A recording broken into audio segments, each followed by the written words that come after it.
मुसलमानों को और दलितों को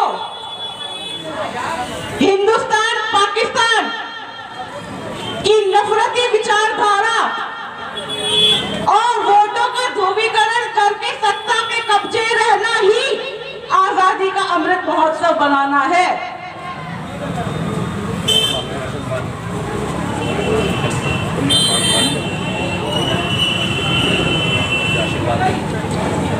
इससे हमें एक सीख तो लेनी पड़ेगी कि जब तक इस देश का दलित और मुसलमान एक साथ नहीं आएगा, एक साथ गठजोड़ नहीं करेगा, तब तक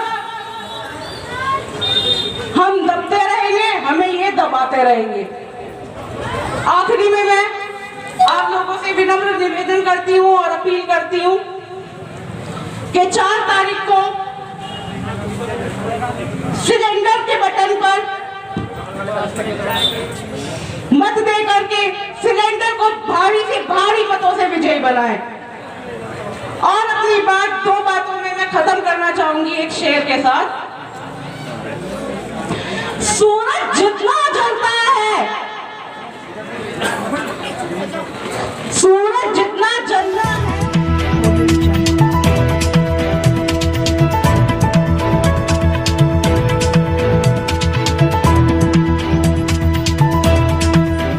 पर जो भी वक्ता ने कहा वो उसकी अपनी राय है जिसकी पुष्टि नेशन न्यूज इंडिया नहीं करता। धन्यवाद। पर एक गरीब आदमी को कभी भी आगे नहीं बढ़ने देते। गरीब आदमी पीछे का पीछे ही रह जाता है और राजा का बेटा राजा बनता चला जाता है। मैं आज इस चुनावी मैदान में स्थानीय मुद्दों के साथ साथ एक बड़ी मुहिम लेकर के इस चुनावी मैदान में उतरी हूं और मेरी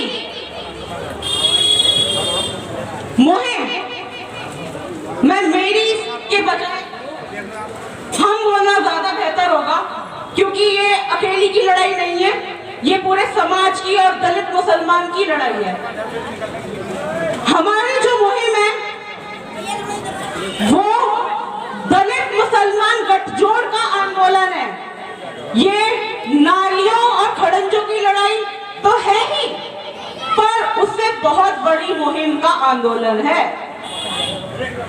और मेरी मुहिम ये है कि दिल्ली में 2011 की जनगणना के अनुसार 15% मुस्लिम वोट है और 17% मुसलमान वोट है, कि मिलाकर के 32% वोट दलित मुसलमान का बनता है। और अगर आज के परिप्रेक्ष्य की बात की जाए तो ये मोटा मोटा 40% है जो दलित मुसलमान का वोट परसेंटेज है। तो मैं आज इस मंच से पूछना चाहती हूँ कि दिल्ली का मुख्यमंत्री दलित और मुसलमान क्यों नहीं होना चाहिए?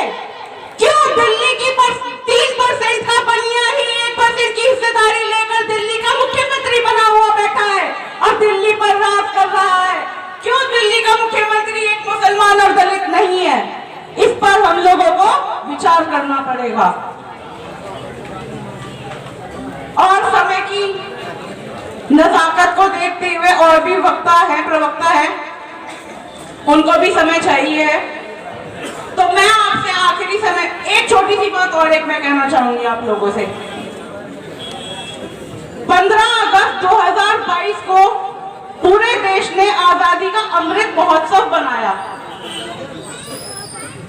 क्या है ये अमृत महोत्सव? किसी ने देखा है? किसी ने अमृत की शीशी देखी है? किसी को कोई दुकान पता है जहाँ पे ये अमृत की शीशी मिलती हो? किसी ने देखा है ये अमृत? सच्चाई क्या है मैं बताती हूँ। निगम के चुनाव लड़े जा रहे हैं, ये 250 वोट पर लड़े जा रहे हैं। लगभग 2000 प्रत्याशी अपनी किस्मत आजमा रहे हैं। ये सभी प्रत्याशी दिल्ली में साफ सफाई, नालियां, खड़ंजे, पार्कों की साफ सफाई के मुद्दे बनाकर गलियों में, मोहल्लों में वोट की अपील करते घूमते नजर आ रहे हैं। ये सभी पार्टियां अपनी अपनी पार्टियों के आकाओं के इशारों पर ही काम करती हैं। पहले ये मोटा पैसा देकर पार्टियों से टिकट खरीदते हैं,